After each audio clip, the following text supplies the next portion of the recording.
Bonjour à tous, j'espère que vous allez super bien et donc on se retrouve pour une vidéo découverte. Donc je vais vous faire découvrir le manga Yamada-kun and the Seven Witches. Donc voilà, tout simplement parce que c'est un manga qui me tient tout simplement à cœur et donc que je voulais vous faire partager. Donc c'est de Miki Yoshikawa aux éditions Delcourt. Donc il faut savoir qu'il est toujours en cours avec 22 tomes au Japon, ça ne s'arrête pas. Et le tome 7, enfin le tome 6 est déjà sorti du moins au mois d'avril et le tome 7 paraîtra le 15 juin. Et donc c'est un shonen de genre comédie, ecchi, mystère, romance, school life et surnaturel. Donc de quoi nous parle cette histoire? Elle nous parle de Ryu Yamada, donc qui est tout simplement un cancre, il en a rien à foutre de l'école et en plus de ça il a un sale caractère. Et nous avons une deuxième protagoniste donc, que l'on voit sur la couverture qui s'appelle Shiraishi, et donc elle par contre c'est tout l'inverse, voilà, c'est la fille super sérieuse à l'école et tout ça, voilà. Et un beau jour il va se passer que Yamada et Shiraishi vont s'embrasser et ils vont tout simplement changer de corps. Donc on va voir du point de vue de Ryu, enfin Ryu du moins va connaître ce que c'est d'être une femme, voilà le regard des garçons, voilà les conneries que font les filles à Shiraishi et tout, donc voilà, elles font genre elles sont copines mais en fait voilà quoi, elles lui en foutent plein derrière la tête, j'ai envie de dire. Donc et donc de là en fait ils vont se servir de ce secret, et tout simplement pour s'aider l'un et l'autre. Donc par exemple Shiraishi va l'aider à avoir de bonnes notes et Ryu va l'aider à avoir des amis, des vrais. Et donc ça c'est super sympa. Et donc au fil des tomes on a de plus en plus de personnages qui débarquent comme ça dans l'histoire. Et le secret se met petit à petit à avoir de l'ampleur autour, c'est-à-dire que beaucoup de personnes vont être au courant au final.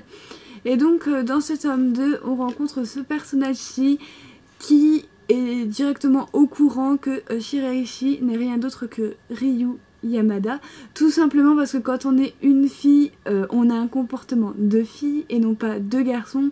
Je veux dire, quand on le voit qui s'assoit sur sa chaise avec les jambes écartées alors qu'il est en jupe, ça le fait pas trop.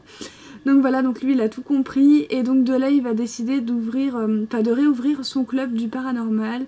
Donc voilà, puisque tout simplement là c'est un truc vraiment énorme, il faut enquêter, il faut en savoir plus.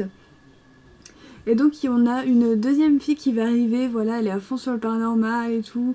Enfin voilà, c'est son kiff et tout. Et elle va être très vite au courant du secret. Donc là, ils vont tous s'embrasser par-ci et par-là. Ça va être le bordel et c'est vraiment ça qui est super marrant. Le tome 3, c'est révélation sur révélation. On apprend des choses en choses en choses en choses. Là, on apprend vraiment pas mal de trucs. Alors, le tome 4 m'a légèrement saoulée, il faut bien le dire, parce que voilà, je me suis un petit peu ennuyée pendant ma lecture. Et dans le tome 5, c'était reparti de plus belle. Donc voilà, je ne vous donnerai le résumé que ces deux premiers tomes, parce que je ne veux absolument pas vous spoiler de la série. Et comme vous savez que je n'aime pas le spoil, ce n'est pas moi qui vais vous spoiler en retour. En tout cas, c'est une série que j'ai vraiment beaucoup adorée. Je trouve vraiment Ryu Yamada super déjanté. Mais à part ça, il a vraiment voilà, un bon cœur, un cœur pur. Il n'hésite pas à aider Shiraishi au début du tome qui est en galère. Voilà, elle subit des crasses de ses soi-disant amis. Et donc voilà, on s'attache vraiment beaucoup aux personnages au fil des tomes. Il y a toujours un personnage qui se rajoute au tome. Je me demande à combien on va être de personnages au tome 22. Mais voilà, mais en tout cas j'espère vraiment que une fin va bientôt être annoncée à Yamada-kun and the Seven Witches. Et j'espère qu'elle ne va pas durer pendant 50 tomes. Voilà, c'est tout ce que j'espère. C'est en fait le petit point négatif que j'ai à vous donner pour Yamada-kun. C'est que la série promet d'être longue et ça me fait légèrement peur. Parce que je me dis qu'une fois que le but atteint, surtout que ça a l'air d'aller vite. il n'y aura plus d'intérêt à la série, j'ai envie de dire. Donc voilà, sauf si bien évidemment le mangaka ou la mangaka, je ne sais pas si c'est une fille ou un garçon qui écrit ce manga, rajoute des trucs à son synopsis au fil des tomes. Mais en attendant, c'est vraiment super bien, je vous le recommande.